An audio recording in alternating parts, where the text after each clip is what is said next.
전능하사 천지를 만드신 하나님 아버지를 내가 믿사오며 그 외아들 우리 주 예수 그리스도를 믿사오니 이는 성령으로 잉태하사 동정녀 마리아에게 나시고 본디오 빌라도에게 고난을 받으사 십자가에 못 박혀 죽으시고 장사한 지 사흘 만에 죽은 자 가운데서 다시 살아나시며 하늘에 오르사 전능하신 하나님 우편에 앉아 계시다가 저리로서 산자와 죽은 자를 심판하러 오시리라. 성령을 믿사오며 거룩한 공회와 성도가 서로 교통하는 것과 죄를 사하여 주는 것과 몸이 다시 사는 것과 영원히 사는 것을 믿사옵나이다. 아멘.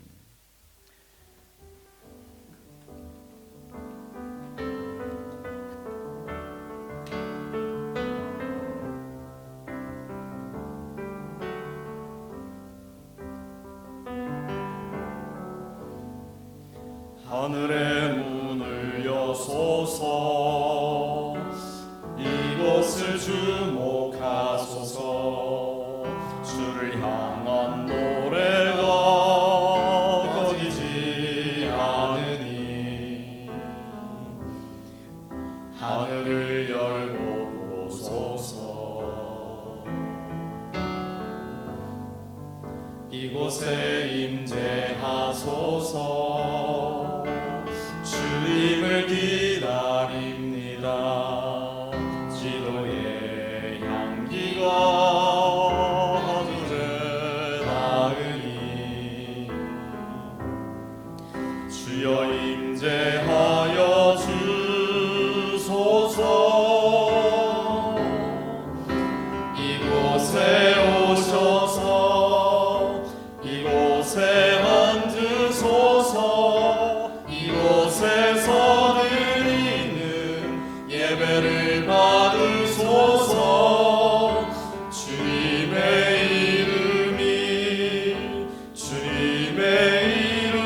이름만이 오직 주의 이름만 이곳에 있습니다. 이곳에 오셔서 이곳에 앉으소서 이곳에서 드리는 예배를 받으소서 주님의 이름만이 오직 주의 이름만 이곳에 있습니다. 너희는 가만히 있어. 너희는 가만히 있어 주가 하나님 내 말지어다 열방과 세계 가운데 주가 높임을 받으리라.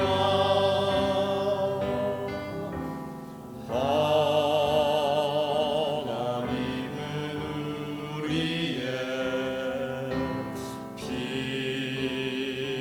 피난처가 되시며 환난 중에 우리의 힘과 도움이시라.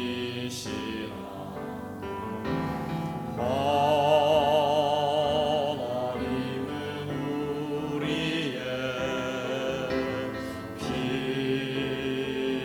피난처가 되시며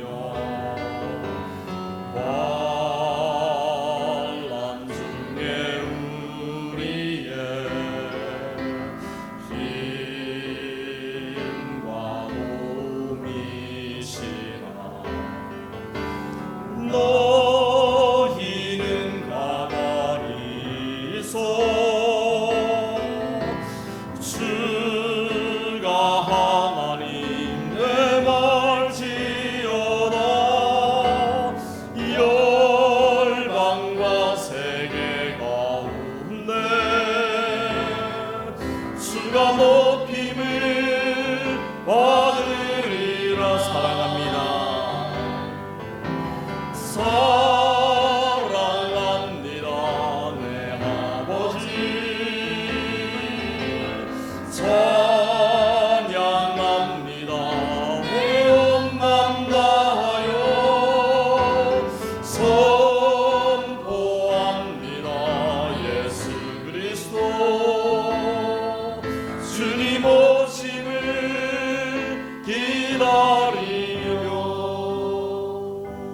한번 함께 기도하겠습니다. 오늘도 하나님 앞에 예배하는 우리 가운데 성령 충만케 해주시기 위해서 기도하기를 원하고, 특별히 여러 가지 어려움 가운데 있는 우리 성도들 가운데 성령으로 함께 하시고 또 은총을 베풀어 주시기 위해서도 기도하기를 원합니다.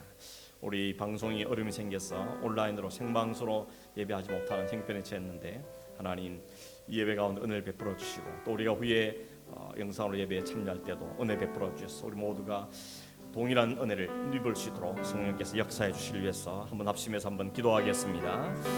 하나님 아버지 감사합니다. 오늘 우리를 예배의 자리에 부르신 것을 감사하며, 여러 가지 어려운 형편 속에서도 하나님 앞에 예배할 수 있는 들어가신 하나님께 감사함을 드립니다. 원하옵고 바라옵나니 성령 하나님께서 시간 우리의 예배를 받으시기를 원하오며, 우리 예배 가운데 임재하시고 충만케 역사하여 주셔서 우리의 드린 찬양 하나님께 올려 들으시며, 하나님의 말씀 우리의 심령들 가운데 들어지는 예배의 시간이 될 수 있도록 도우시고 역사하여 주시옵소서. 시간과 장소는 다르더라도 하나님 예배할 때 주님 우리 가운데 성령으로 온전케 하여 주기를 원하오며, 믿음에 합당한 삶으로 나갈 수 있도록 간섭하시며 역사하여 주시옵소서. 오늘 안에 드린 예배 가운데 은혜를 베푸시기를 원하오며, 우리 온 성도들이 하나님께 예배 한 절 서도록 도와주시고, 오늘 하나님 진실을 바라며 소망하는 믿음들이 우리 생겨지도록 간섭하여 주시옵소서.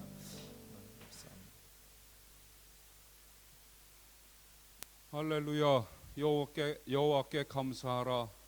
그는 선하시며 그 인자하심이 영원함이로다. 누가 능히 여호와의 권능을 다 말하며 주께서 받으실 찬양을 다 선포하랴. 정의를 지키는 자들과 항상 공의를 행하는 자는 복이 있도다. 여호와여, 주의 백성에게 베푸시는 은혜로 나를 기억하시며 주의 구원으로 나를 돌보사 내가 주의 택하신 자가 형통함을 보고 주의 나라의 기쁨을 나누어 가지게 하사 주의 유산을 자랑하게 하소서.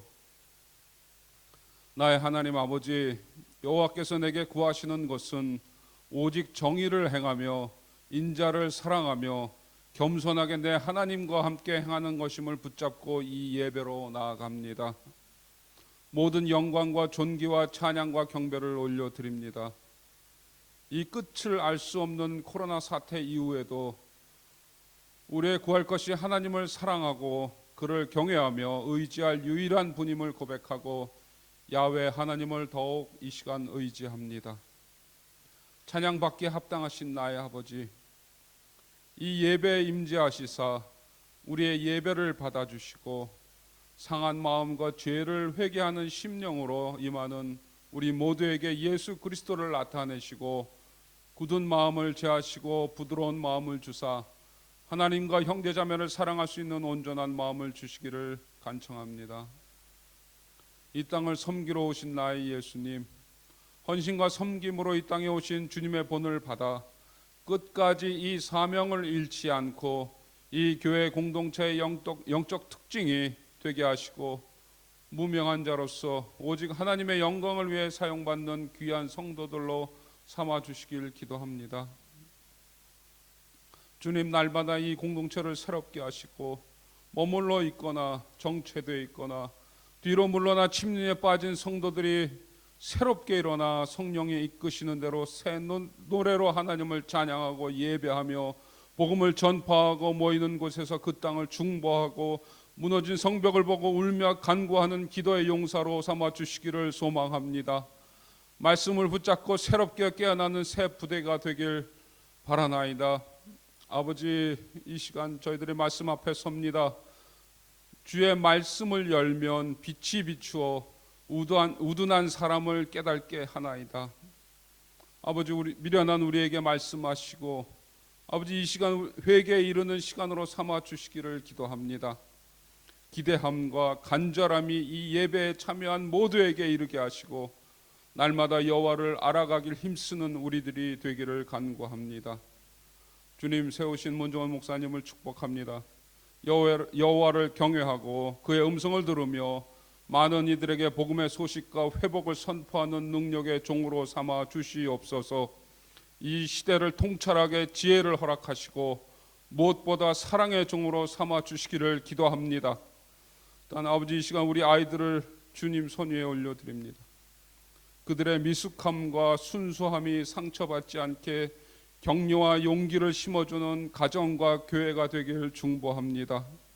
시험 중에 있는 우리 3명의 학생들을 주님께서 보호해 주시고 준비한 대로 실수하지 않고 잘 감당하게 그들의 생각과 마음을 지켜주시기를 기도합니다. 나의 예수님, 우리를 긍휼히 여기시사 우리의 눈과 귀를 여시고 이 예배에 우리의 몸과 마음이 쏟아 부어지기를 우리 주 예수 그리스도의 이름으로 기도합니다. 아멘.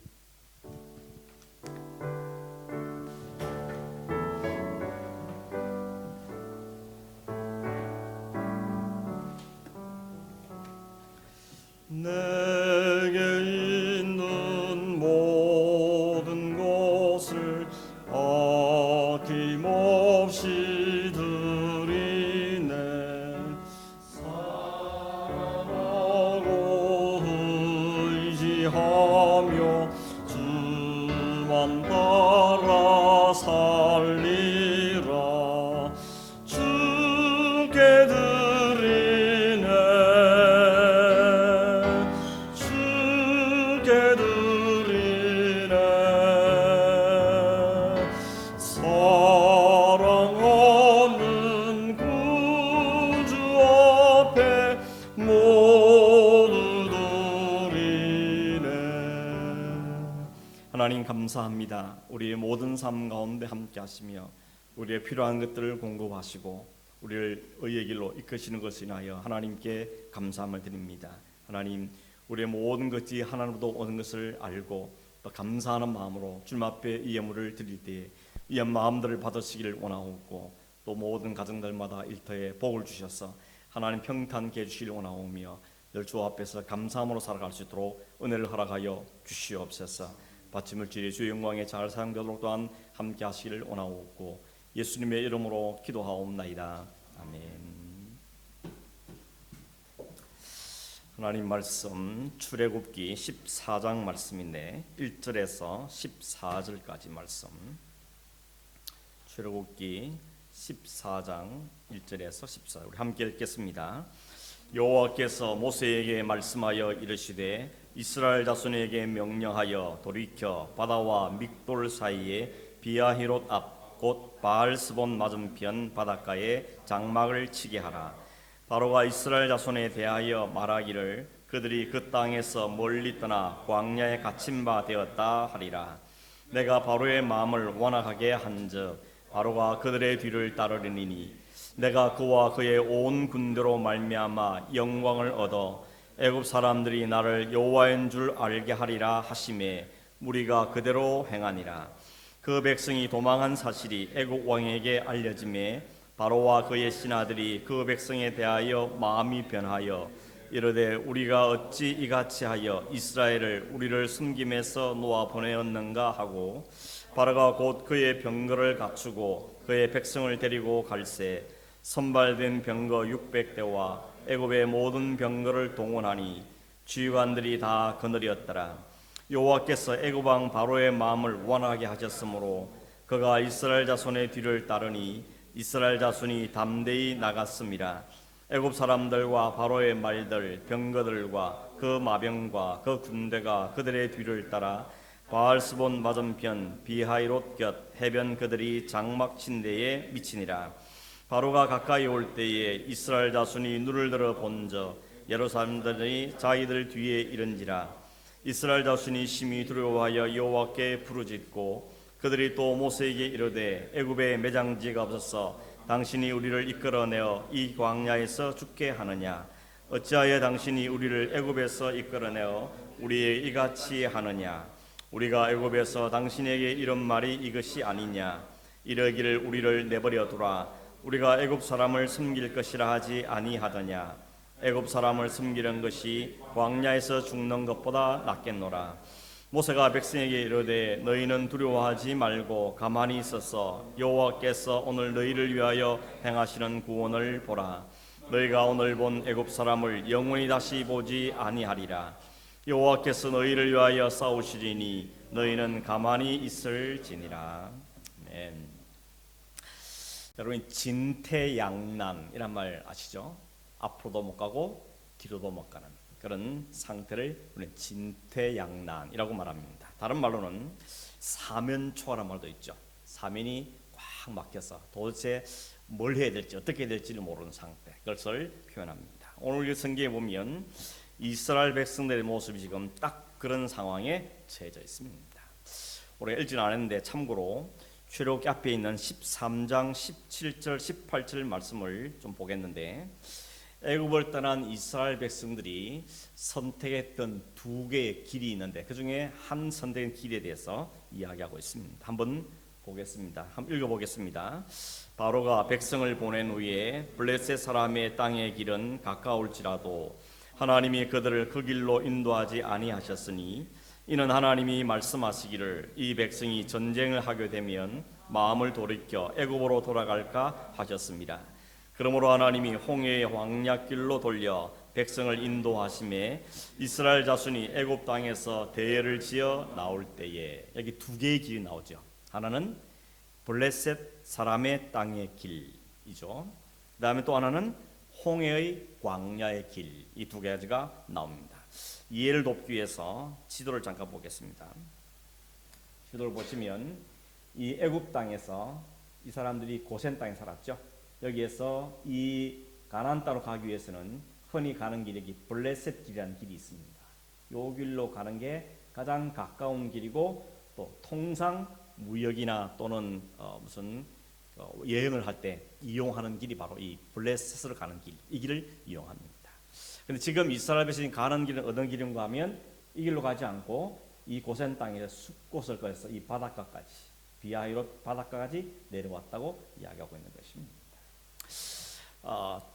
상식적으로는 보면 분명히 블레셋 길, 글로 가는 길로 가는 게 맞는데 그 길로, 이 홍해길로 가는 길 앞에 그들이 도착했다고 말합니다. 이유는 뭔가 하면 하나님이 그들을 인도하셨다고 이야기합니다. 왜 하나님께서 블레셋 가는 길로 가지 않고 엉뚱한 길로 인도하시는가? 그 이유도 오늘 성경에 밝히고 있죠. 뭐라 그랬습니까? 그 길로 가면 무슨 일인가 하면 반드시 블레셋 사람들과 맞부닥치게 될 텐데, 블레셋가 부닥치면 분명 틀림없이 그들이 그냥 순순히 보내주지 않을 거고, 그러면 분명히 전쟁을 한번 치러야 되는 것입니다. 근데 여러분, 이스라엘 백성 상태 어떻죠? 430년 동안 애굽에 살면서 전쟁을 해본 적이 없습니다. 그냥 노예로 살았을 뿐이죠. 그러니까 전쟁이 벌어지면 사람들이 분명히 노예 근성이 나올 거고, 그러면 두려움에 맞춰서 분명히 애굽으로 도망가는 사람이 생긴다는 겁니다. 하나님이 그걸 아셨기 때문에 그들을 그 길로 인질지 않고 아랫길, 남쪽인 광야를 거쳐가는 홍해길로 그들을 인도하셨다고 이야기하는 겁니다. 여기 뭘 알 수 있는가 하면 하나님이 우리를 잘 아신다는 겁니다. 우리가 우리를 아는 것보다 하나님이 우리를 더 정확하게, 더 확실하게 알고 계시다는 겁니다. 성경에 그런 표현이 있죠. 하나님 우리의 머리털까지 세심받는다 그랬죠. 여러분, 머리털이 몇 개인지 아십니까? 어떤 분은 나는 대머리여서 머리가 없는데요. 그런데 대머리 되기 전에는 어땠습니까? 하나님은 그 머리털까지 세신다고 말하는 그 말은 무슨 뜻입니까? 우리의 모든 것을 모르는 게 없다는 뜻이죠. 겉으로 드러나는 것이나 혹은 마음에 품고 있는 것이나 하나님은 가장 잘 아시는 분이 바로 하나님이라는 것입니다. 그러므로 하나님께서는 우리를 잘 아시기 때문에 우리의 가장 적합한 길로 우리를 이끌어가고 계시다는 사실을 말씀하고 있는 겁니다. 이사야 55장 8절 9절 말씀도 한번 보시죠. 이렇게 돼 있죠. 이는 내 생각이 너의 생각과 다르며 내 길은 너의 길과 다름이니라. 내 생각, 하나님 생각이 다르고 내 길, 하나님이 다릅니다. 근데 그 다음에 이렇게 말하죠. 하늘이 땅보다 높음 같이 내 길은 너의 길보다 높으며 내 생각은 너의 생각보다 높음이니라. 하나님의 생각이 우리의 생각보다 훨씬 높고 하나님의 길이 훨씬 더 분명한 사실을 이야기하고 있는 것이죠. 여러분, 이걸 믿습니까? 그런 하나님의 크신 계획과 마음을 이해하지 못하면, 깨닫지 못하면 이스라엘 백성이 어떻게 했죠?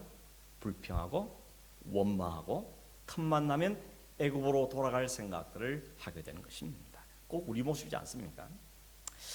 하나님께서 이끄는 길이 안전합니까? 아니면 내가 안 돌아간 머리로 쥐어짜는 그게 안전하겠습니까? 하나님께서 제안한 그 길이 맞는 길이겠습니까? 아니면 우리가 생각하는, 동문에 생각하는 그 길이 맞는 길이겠습니까? 답은 뻔하죠. 여러분 분명히 답이 하나님의 생각, 하나님의 길이 높고 확실한 걸 분명히 인정할 겁니다. 근데 문제는 뭔가 하면 아는 것하고 사는 게 다르다는 게 문제입니다. 우리가 알긴 아는데 실제 그 삶에서 살아내지를 못하는 것, 이것이 우리의 큰 딜레마죠. 이게 우리의 문제인 것입니다. 하나님께서는 이스라엘 백성들에게 묻지 않으시고 하나님 가장 적합한 길로 그들의 방향을 틀게 만들었습니다. 그리고는 홍해 근처까지 가서 거기에 텐트를 치고 멈추도록 하신 걸 보게 되는 것입니다. 문제가 생겼죠. 더 이상은 갈 수가 없는 겁니다. 왜냐하면 앞에 바다가 가로고 막으니까 더 이상 갈 수 없는 곳까지 그들이 가게 된 것입니다. 왜 이렇게 하나님께서 그들을 홍해 바닷고 이끄셨느냐, 그 이유를 오늘 읽은 성경 4절에 이야기하고 있습니다. 이렇게 말하죠. 내가 바로의 마음을 완악하게 한즉 바로가 그들의 뒤를 따르니 내가 그와 그의 온 군대로 말미암아 영광을 얻어 애굽 사람들이 나를 여호와인 줄 알게 하리라. 이게 하나님의 뜻입니다. 하나님의 계획이란 거죠. 하나님이 굳이 이스라엘 백성들을 상식적이 아닌 광야의 길로 내몰아서 바다를 통과하게 하려는 하나님의 계획을 세우신 이유가 뭐냐 그러죠?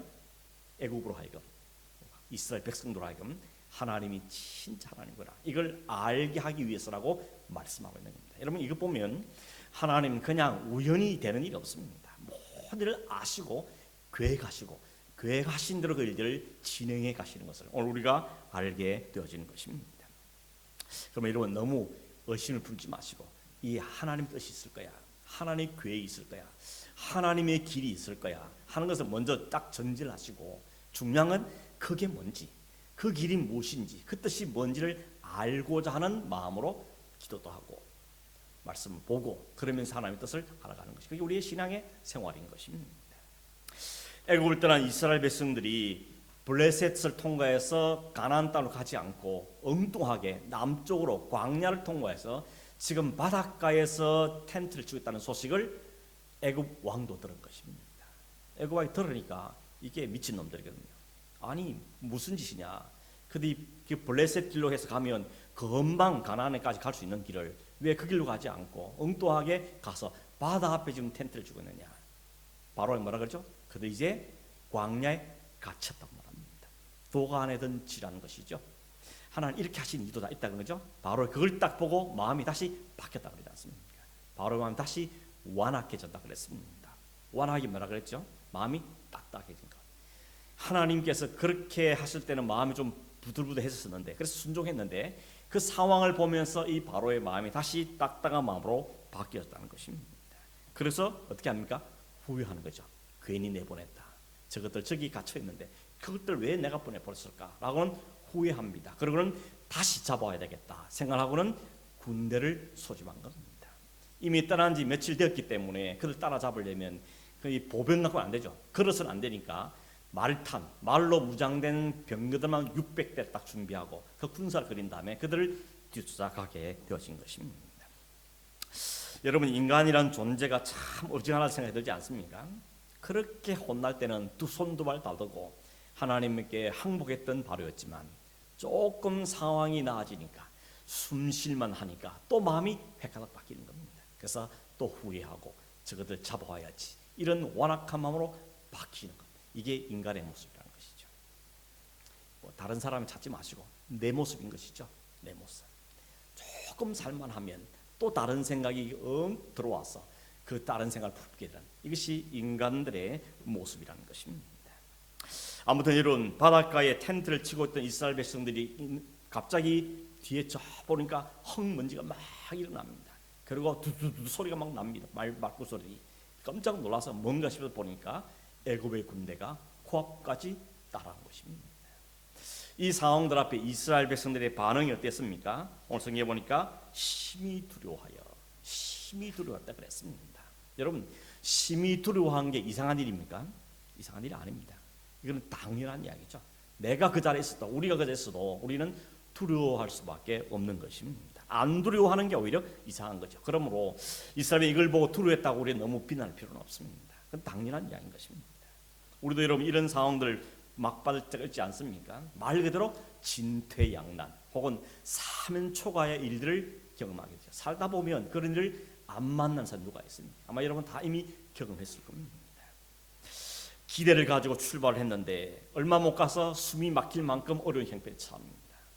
그리고 희망을 가지고 출발했는데 절망적인 상황에 부닥칠 때가 있는 것입니다. 특히나 신앙인들은 기도하고 갔는데 하나님의 인도를 받아서 갔다고 생각했는데 막다른 길에 딱 부딪히면 어떻게 됩니까?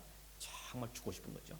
이게 신앙인들의 위기인 것입니다. 위기 중에 위기가 바로 하나님께 쏘은 게 아닌가, 하나님 나를 잘못 인도한 게 아닌가, 이런 마음이 들 때 신앙인들은 굉장한 위기에 처하게 되는 것입니다. 위기가 닥쳐오면 딱 사람들의 반응이 뭐죠? 원망하는 겁니다. 그리고 불평하죠. 그런 누구한테 이 화살을 돌려야 될 것인가를 사람들은 본능적으로 생각합니다. 이들 어디에 화살을 돌렸죠? 하나님께, 그리고 지도자에게. 지도자 모세에게 찾아와서 그럽니다. 아니 애굽에 매장지가 없어 우리를 여기까지 이끌고 나서 여기 죽게 만들었냐? 우리가 뭐라고 했는데 애굽이 좋다 그러지 않냐? 여기 살만하지 않았냐? 그냥 여기 살듯 두지 라고 그들은 불평하게 됩니다. 여러분 11절 말씀을 제가 다시 읽어드릴 텐데 여기 보면 당신이란 말이 세 번이 나옵니다. 보십시오. 애굽에 매장지가 없어 당신이 우리를 이끌어내어 이 광야에서 죽게 하느냐? 어찌하여 당신이 우리를 애굽에서 이끌어내어 우리에게 이같이 하느냐? 우리가 애굽에서 당신에게 말하지 않았느냐? 이 분위기 어떻습니까? 험악하죠. 자칫하면 돌을 던져서 모세를 죽이려는 이런 아주 위기 상황에 처해 있는 것입니다. 여러분 놀랍게도 그 수많은 백성들이 몰려와서 모세에게 항의하고 따지고 돌을 들린 그 험악한 분위기 속에서 모세가 뭐라고 말했습니까? 13절 14절 이렇죠? 모세가 백성에게 이르되 너희는 두려워하지 말고 가만히 있었어 여호와께서 오늘 너희를 위하여 행하시는 구원을 보라. 너희가 오늘 본 애굽 사람을 영원히 다시 보지 아니하리라. 여호와께서 너희를 위하여 싸우시리니 너희는 가만히 있을지니라. 조금도 흔들림이 없다는 겁니다. 조금도 요동 없이 흔들림이 없는 오히려 백성들이 강력하게 도전하죠. 가만히 있고 여호와의 구원을 보라 라고 이야기하고 있습니다. 제가 이 설교를 준비하다가요 깜짝 놀란 게 하나 있습니다. 그게 뭔가 하면 나는 이 말씀이 하나님 말씀 알았거든요. 하나님이 하시는 말씀, 너희는 가만히 있고 하나님의 구원을 보라. 이건 당연히 하나님의 말씀이라고 생각했는데 가만히 다시 보니까 이게 모세가 하는 말입니다. 좀 더 다시 들여다보니까 여러분 모세가 이 일을 이야기하면서 호들갑 떨지 말라고 이야기합니다. 하나님께서 모세에게 항의하는 그 백성들에게 이렇게 대답하라고 말씀해 준 게 없더라고요. 그럼 모세가 하나님 이 백성 이렇게 말하는데 내가 뭐라고 대답할까요? 그 묻지도 않은 것 같습니다. 그게 모세가 즉흥적으로 그 자리에서 그냥 바로 튀어난 말인 것입니다. 뭘 말하는가 하면 모세는 적어도 믿음이 있다는 것입니다.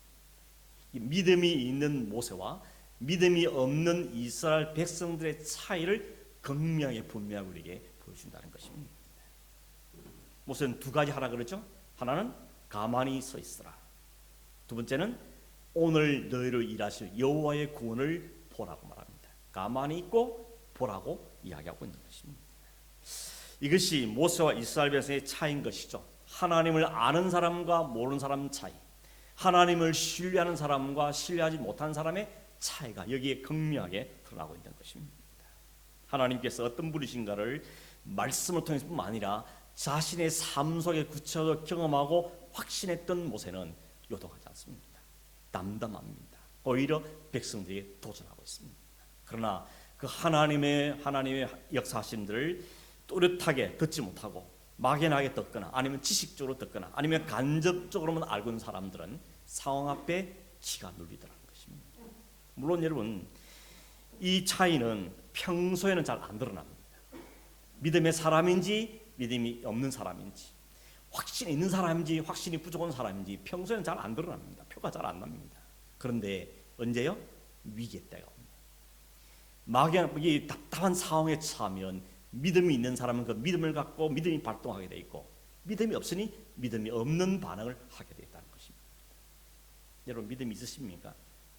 지금은 몰라요. 지금은 잘 몰라요. 그런데 위기의 상황 가운데 개인적으로나 가정적으로나 일이나 사업이나 위기를 만났을 때 내가 어떻게 대처하는지를 가만히 보면 내가 믿음이 있는 사람이구나, 나는 믿음이 없는 사람이구나 하는 걸 알 수 있다는 것입니다. 물론 이런 모세가 처음부터 믿음 있는 사람이어도 우리는 정말 가능성이 없습니다. 근데 어땠습니까? 하나님 모세를 불러다가 내가 너를 애굽에서 내 백성 건지는데 너를 사용하겠다. 그렇게 말할 때 모세가 뭐라 그랬죠? 아멘 이랬습니까?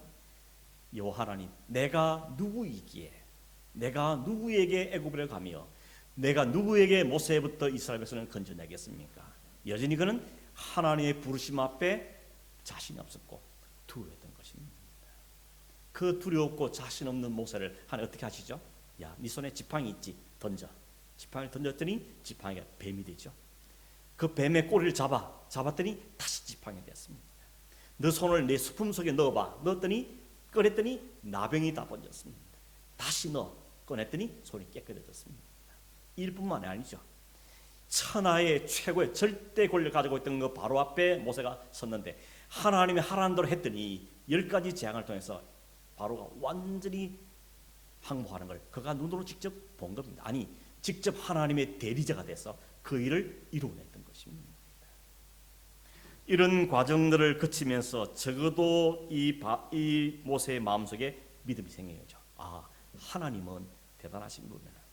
하나님을 가로막을 자는 아무도 없구나. 천하의 바로도 저렇게 완전히 꺾구지를 보면서 이 모세의 마음속에 하나님보다 더 강한 분은 없다. 하나님이 계획하셨고 하나님이 출발했으면 하나님이 이루실 거다 하는 믿음이 그 마음속에 생겨진 겁니다. 그래서 제가 뭐라 그랬죠? 믿음은 능동태가 아니라 수동태라 그랬습니다. 내가 막 믿음을 쟁취하는 것이 아니라 하나님 우리 믿음을 선물로 넣어주시는 겁니다. 어떤 과정을 통해서요? 우리의 말씀을 통해서 혹은 삶의 과정들을 통해서 이런 여러 과정들을 통해서 우리의 믿음은 자라가는 겁니다. 도깨비 방망이처럼 두드리면 믿음이 생기는 것이 아니라 매일 연약한 자리에서 점점 우리의 믿음이 업그레이드 가는 것입니다. 그 과정을 위해서 하나님은 모세를 먼저 다루셨던 것이고 이제 이 백성들을 다루어 가시는데 그게 바로 광야의 40년의 훈련이었던 것입니다. 여러분, 이 믿음이 저와 여러분에게 날마다 업그레이드 되기를 간절히 바랍니다. 여러분, 애들이 태어나면 꼬맹이 때 그 애가 점점 기다가 걷다가 뛰다가 운동을 하고 뭐 근육을 키워 이러면 부모가 기뻐하죠. 못하지 않습니까? 요즘에는 자기 애보다는 손주들 때문에 더 기뻐한다 그러잖아요. 자기 애 키울 때는 너무 정신 사느라고 돈 벌어야 되죠. 애들 키워야 하는데 정신 살다가 잘 몰랐는데 손주가 태어나면 그게 그렇게 이쁘다네요. 저도 기다리고 있습니다. 보니까 그러더라고요. 손주 너무 힘들다 말은 그렇게 하는데 입꼬리 올라가 있더라고요. 야, 저 거짓말이야. 위선이다. 속으로 그런 말 하는 것이죠. 하나님도 마찬가지입니다. 하나님 우리가 자라가는 걸 보면 기뻐하십니다.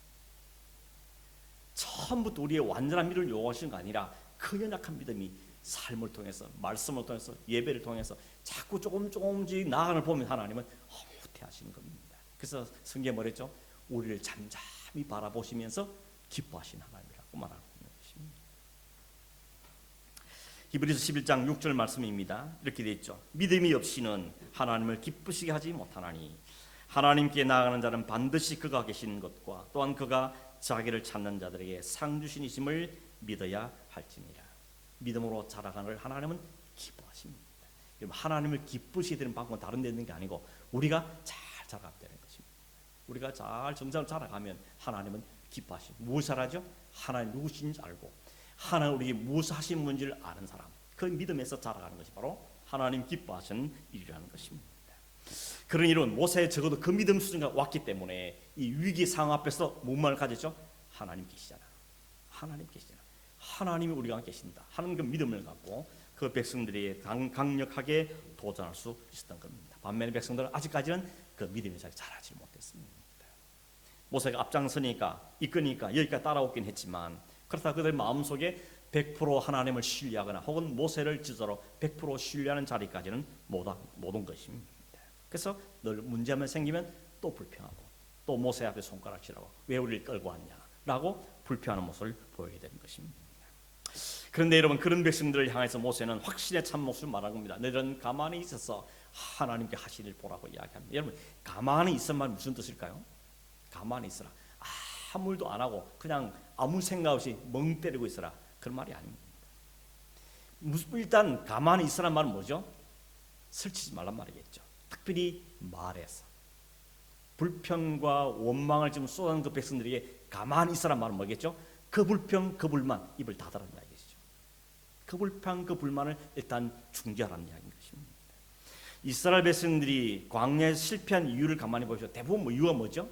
불평과 원망이었죠. 불평과 원망입니다. 우리도 가만히 돌아보면 일이 그르치고 잘 안 될 때 그 일 자체나 상황보다는 이 말 때문에 그르칠 일이 참 많지 않습니까?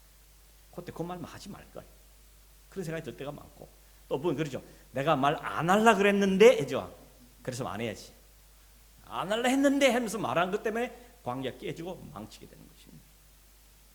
언제 불평하고 원망하죠? 내 생각 다를 때 그렇죠. 나는 A를 기대했는데 결과가 B로 나타나면, 혹은 나는 A를 말 저 사람 B라 말하면 그것이 원망과 불평이 되더라는 것입니다. 여러분 살다 보면 내 생각대로 내 기도 다 됩니까? 안 되는 게 더 많지 않습니까? 그렇게 살면서 왜 자꾸 고집이 부리는 것입니까?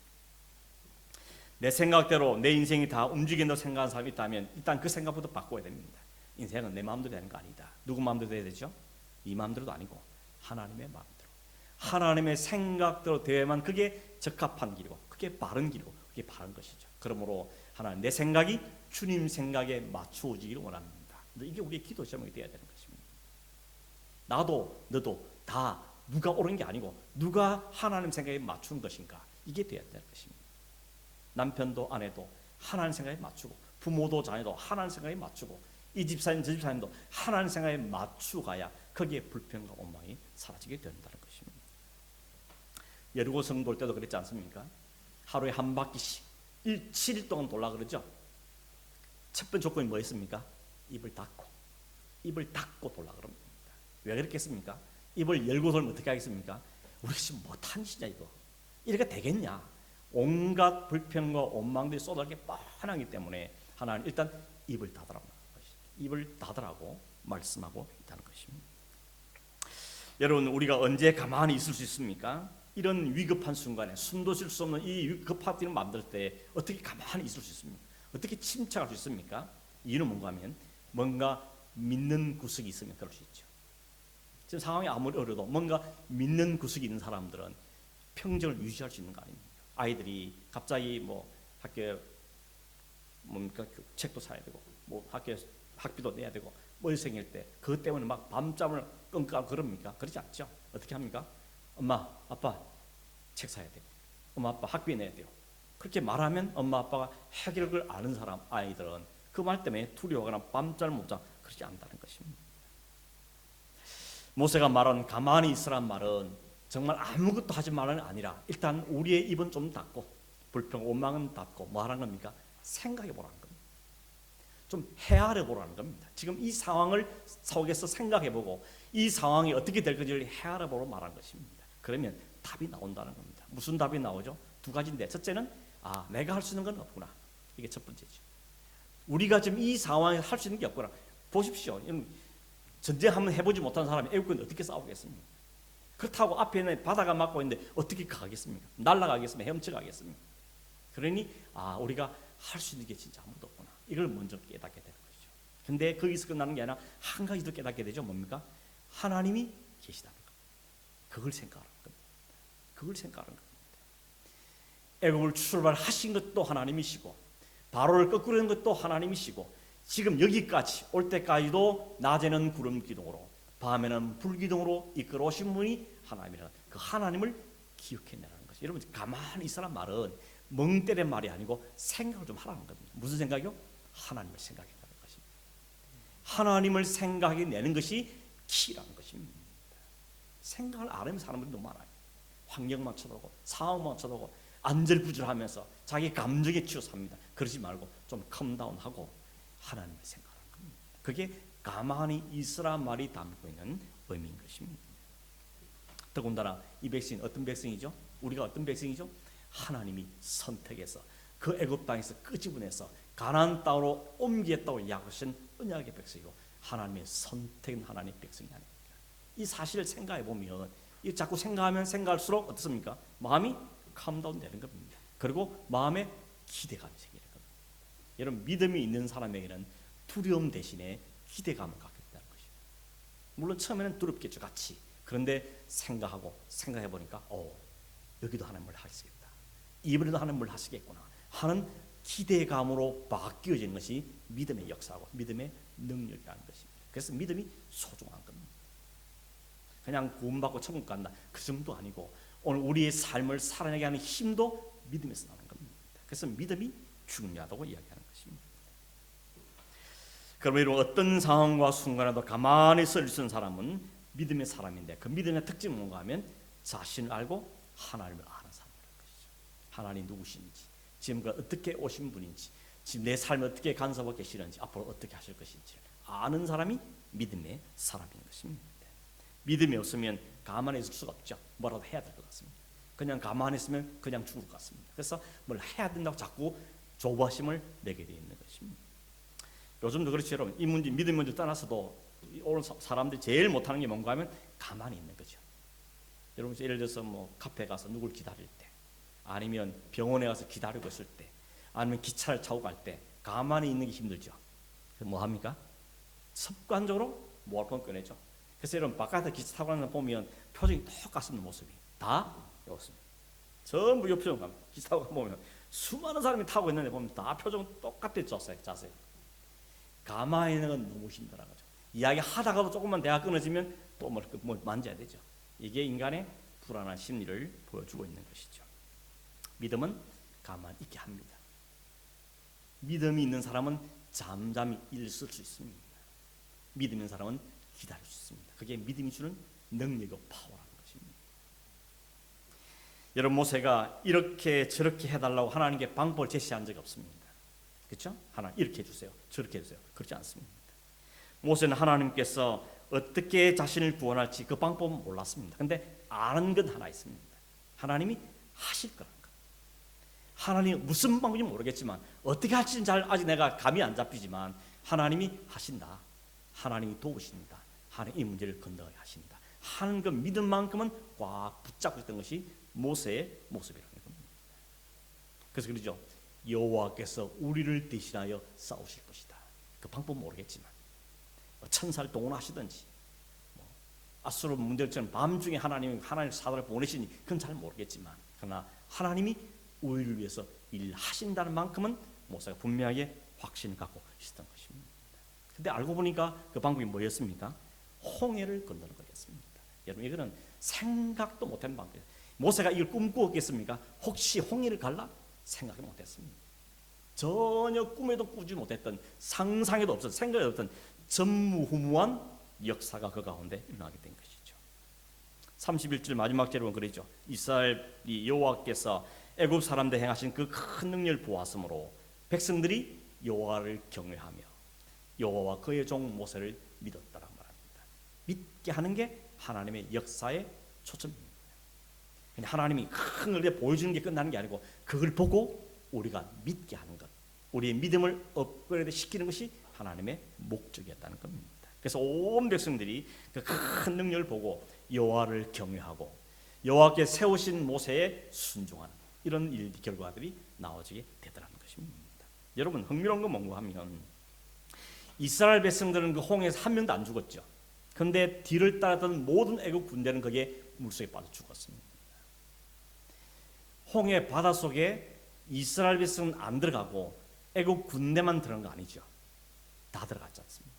이스라엘 백성도 홍해로 들어갔고, 물론 물속이라는 게 바닷길로 들어갔지만 들어갔고, 애국 군대도 그걸 보고 자기도 따라 들어갔습니다. 다 같이 들어갔습니다. 그런데 살아나온 사람은 애국 군대는 없고 이스라엘 백성만 살아나왔습니다. 여러분 바닷속에 들어갔단 말은 죽는다는 이야기거든요. 그런데 살아나오더라는 것입니다. 누가 살아나왔죠? 이스라엘 백성이. 이스라엘은 왜 살아나왔죠? 하나님 언약의 백성이니까. 하나님 언약의 백성이 어떻게 확정해 주었죠? 어린 양의 피가 덮인 그 집은 하나님이 보호하신 걸 통해서 보여준 겁니다. 똑같은 일이 벌어지고 있는 겁니다. 홍해 물로 모든 죄와 사망 안에 있는 자들이 죽어야 되는데 그 상황 가운데 살아났습니다. 뭐 때문에? 어린 양의 보혈이 있는 백성이기 때문에.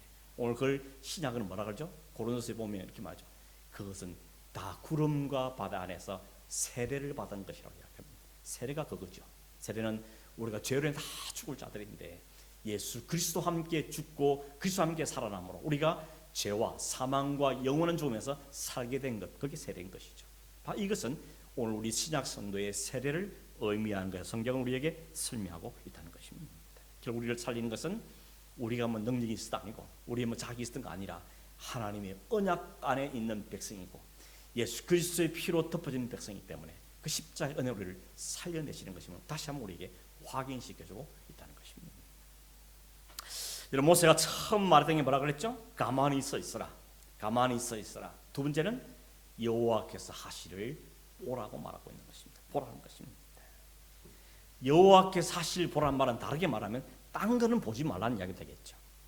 엉뚱한 데 관심과 기대 걸지 말고 하나님이 하신 데 좀 관심을 가지라는 겁니다. 하나님께 포커스를 맞추라고 이 모세가 지금 이야기하고 있는 것입니다. 여러분, 이스라엘 백성들이 뒤에 따라온 애국 군대를 보았을 때 심히 두려웠다 그랬죠. 심히 두려웠다 그랬습니다. 그래서 바로 모세가 말은 뭡니까? 그 두려워하는 시선을 옮기라는 겁니다. 어디로요? 하나님께로. 그 애국 군대 쳐다보는 시각을 옮겨서 하나님을 보라는 겁니다. 하나님 보라. 여러분의 시선을 옮기라고 분명하게 말하는 겁니다. 베드로가 그랬죠. 예수님 물 위로 막 걸어오니까 주님 나도 걷게 해주십시오. 예수님 오라. 그때는 베드로가 바로 뛰어내려서 물 위를 막 걸어갑니다. 잘 걸어가다가 갑자기 물에 빠지죠. 왜 빠졌죠? 파도를 보니까 파도가 치는 걸 보고는 빠졌다 그랬습니다. 우리의 시선은 바로 이거죠. 주님께 시선이 다 고정되어 있으면 마음 참 편안한데 그 시선을 놓치는 순간 우리에는 어느 틈인가 불안과 염려와 걱정과 공포가 우리 마음을 쓱 짚도록 겁니다. 그게 우리 마음을 지배하는 순간 우리는 불평과 원망과 한숨 속에 빠지게 되어야 되는 것입니다. 오늘 우리의 삶에 늘 일어나는 일이죠. 하나님만 바라보면 마음의 평안이 있습니다. 그래서 여러분 말씀을 읽고 기도하고 예배하고 할 때는 참 마음이 좋았는데 딱 우리의 삶의 현실로 딱 돌아가면 현실이 보이니까 일들이 보이고 문제가 보이니까 또 마음에 불평과 원망과 불안과 염려가 막 내 마음을 휘젓기 시작하는 것입니다. 오늘 우리 삶에도 여전히 반복되어 있는 모습이 아닐 수가 없는. 그래서 하나님 우리에게 자꾸 뭘 이야기합니까? 나에게 시선을 고정하라는 것입니다. 옛날에 한국에 있을 때 TV에 그런 게 있었어요. 뭐 TV 한참 프로 하다가 광고가 중간에 나왔잖아요. 요즘에는 모르겠는데 한국에서 중간에 광고가 드라마 하다가도 광고가 나오고 이랬습니다. 또 무슨 프로그램 하다가도 잠시 광고를 듣고 가겠습니다. 그때 그 사회자가 꼭 하는 말이 있어요. 채널 고정 이런 말이 있어요. 채널 바꾸지 말라는 거죠. 딴 데 가봐야 볼 거 없으니까 요거 계속 지키고 있으라고. 잠시 광고 본 다음에 다시 하자고. 이렇게 하는 채널 고정을 그때 제가 참 마음이 꽂혔더랬습니다. 하나님께 우리가 채널이 다 고정된다는 거. 그게 믿음이죠. 믿음이 딴 데는 게 아니고 하나님께 우리의 채널을 잘 고정하고 이 시선을 고정하며 살아가는 게 바로 믿음의 모습인 겁니다. 여러분 채널을 잘 고정하시기 바랍니다. 왔다 갔다 하지 말고 요즘에는 더 쉽죠. 버튼만 누르면 되니까. 옛날에는 TV까지 가서 채널 막 돌려야 되는데 이제는 어떻습니까? 리모컨으로 그냥 수시로 돌리죠. 아마 여러분 습관 따라 그런 분이 있을 겁니다. 어떤 분은 3-4개 동시에 하잖아요. 모바일 폰 보다가 TV도 보고 뭐도 보고 이러면서 막 동시 3개, 4개를 막 합니다. 가만 못 차는 거죠. 뭐 습관일 수도 있지만 불안한 마음 때문에 그럴 수도 있는지 모릅니다. 여러분의 채널을 꼭 고정하시길 바랍니다. 하나님께로 하나님 하실 일들에 기대감을 갖고 초점을 잘 맞춰야 되는 것입니다. 특히나 어려운 순간일수록 특히 앞이 잘 안 보일 때일수록 특히 사면이 막혔다 생각할 때일수록 우리의 시선은 하나님께로 가야 되는 것입니다. 그것만이 살 길입니다. 그것만 우리를 구원할 길인 것이죠. 입을 닫고 하나님을 바라보는 자리로 나가는 것, 가만히 있어 하나님의 역사를 기대하고 바라보는 것, 그 믿음의 태도를 이 모세가 용기를 갖고 이야기하고 있는 것입니다. 여러분 그렇게 모세가 다 함대 선포가 나니까 하나님이 뒤책임해 주시죠. 하나님이 내가 너한테 그렇게 하라지 않은데 무슨 네 말도 말하냐 그렇게 하지 않고 모세 한 말을 하나님이 책임주십니다. 그것도 어떻게 합니까? 밤새도록 하나님이 일하시죠. 모세는 그냥 한 번 선포했는데 하나님이 밤새도록 그 일을 뒷감당하시느라고 일하고 계십니다. 이거 보면 제가 굉장히 웃음이 막 나왔습니다. 와, 모세는 그냥 한 번 믿을 선포할 뿐인데 하나님 그 믿음의 선포를 확증시키기 위해서 밤새도록 쉬지 않고 동풍을 불어서 밤새도록 바닷물을 밀고 밀어서 결국 새벽 되니까 바다가 갈라졌던 것이죠. 하나님이 이런 하나님입니다.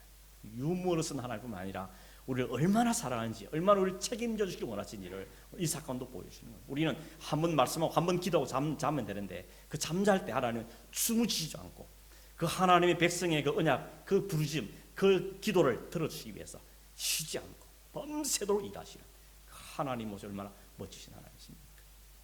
여러분, 하나님 안 보시죠? 그러나 하나님은 지금도 우리를 이끌어 가시고 우리를 일하고 계시는 분입니다. 우리가 잠을 잘 때도 설마 우리가 하나님 잊어버린 그 순간에도 하나님을 잊지 않고 우리를 향한 하나님의 역사를 계속해 가고 있다는 사실이 우리에게 얼마나 소망이 되십니까? 여러분, 모세 한 일이 뭐죠? 지팡이를 내밀어서 한 것밖에 없습니다.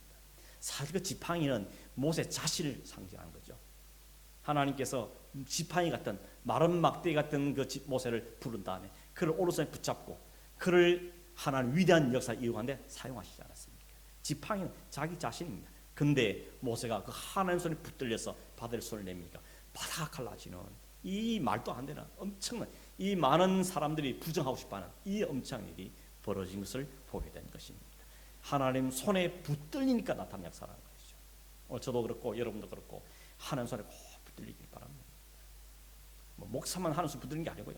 여러분 개인적인 삶에도 사업에도 직장에도 뭐든지 하나님 손에 붙들려 갈 때 거기에 하나님 역사라는 것입니다. 바다가 갈라지는 역사, 아니 바다는 안 갈라져도 문제가 갈라지는 역사, 찬송하며 가는 역사가 우리에게 일어나게 되는 것이죠. 말씀을 맺습니다. 여러분, 결국 그 다음 15장에 어떻게 시작하죠? 15장의 많은 분야가 뭐죠? 그 홍해를 건너고 나서 그 백성들이 시키지도 않았는데 자발적으로 노래를 부릅니다. 하나님을 찬송하는 거죠. 여호와께서 우리의 구원을 이루셨다. 이 말과 적군들 다 물리치시고 홍해를 갈라시고 우리를 구원하셨다. 여호와가 찬송을 받으실 분이다 라고 이야기하고 있는 것입니다. 하나님의 역사를 경험하게 되면 우리에게 나타나는 것은 이와 같은 찬양이 되는 것입니다. 노래가 일어나게 되는 것이죠.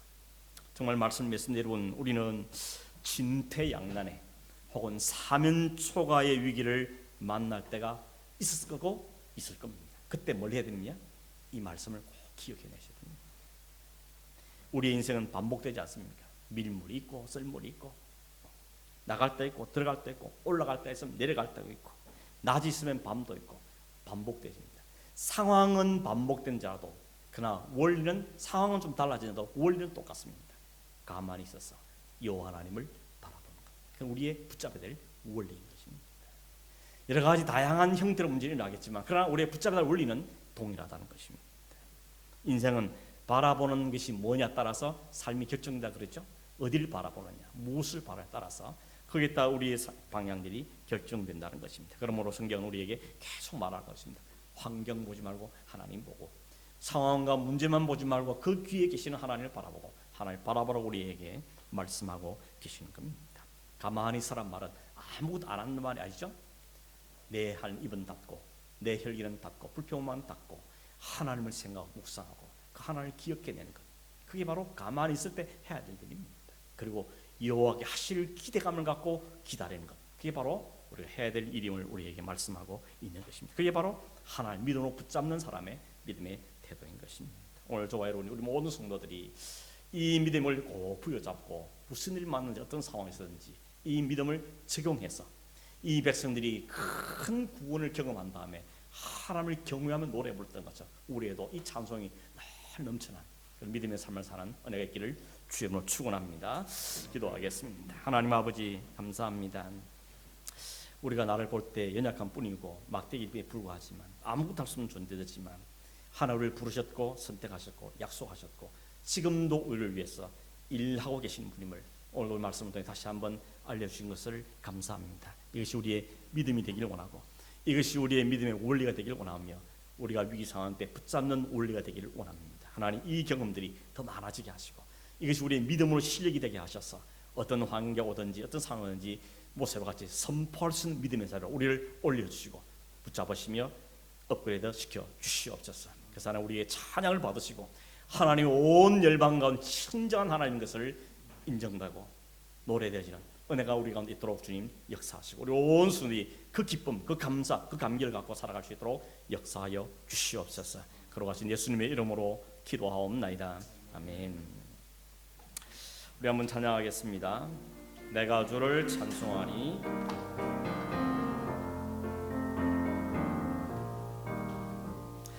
내가 주를 찬송하리. 높고 영화로우신 주 말과 적군을 죽이셨네.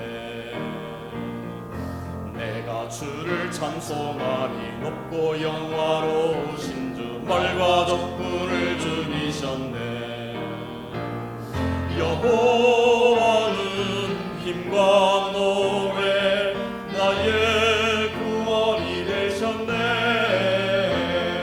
여호와는 힘과 노래 나의 구원이 되셨네.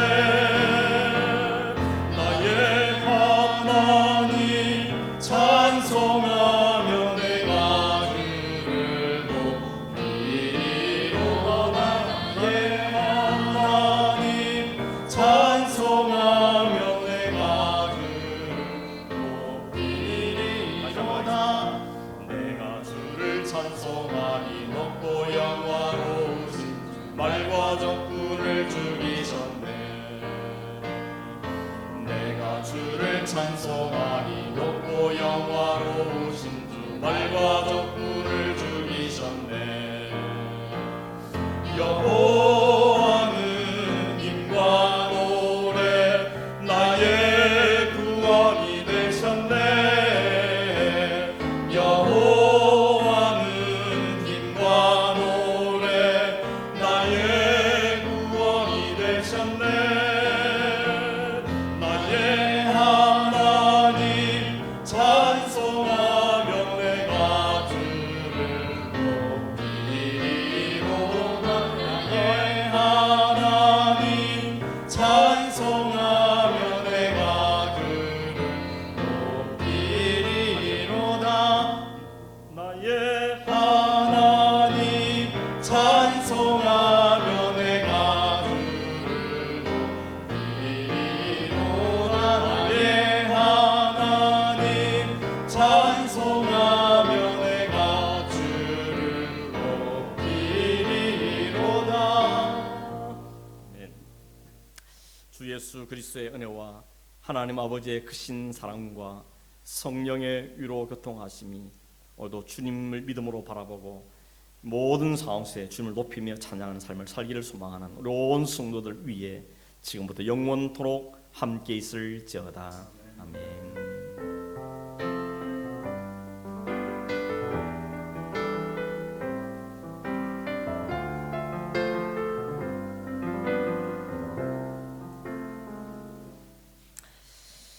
감사합니다. 앞뒤로 인사하겠습니다. 반갑습니다.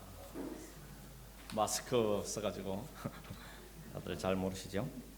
오늘 방송에 조금 문제가 생겨서 온라인으로 생방송 예배 못 들으시는 성도님들 또 오후에 보시고 빠뜨리지 마시고 예배 참여하셔서 예배 은혜가 우리 생방으로 이 생중계로 은혜 받은 것 똑같은 은혜가 있어지기를 간절히 바랍니다.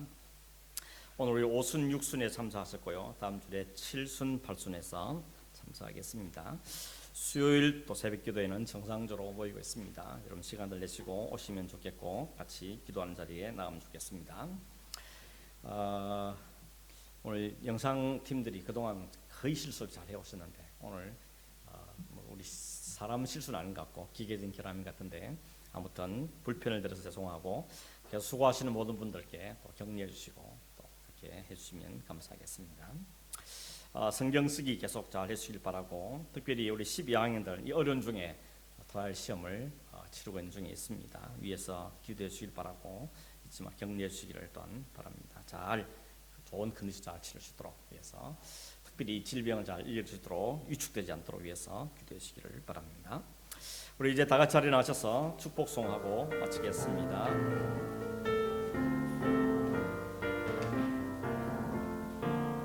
주의 사랑으로 사랑합니다. 주의 사랑으로 사랑합니다.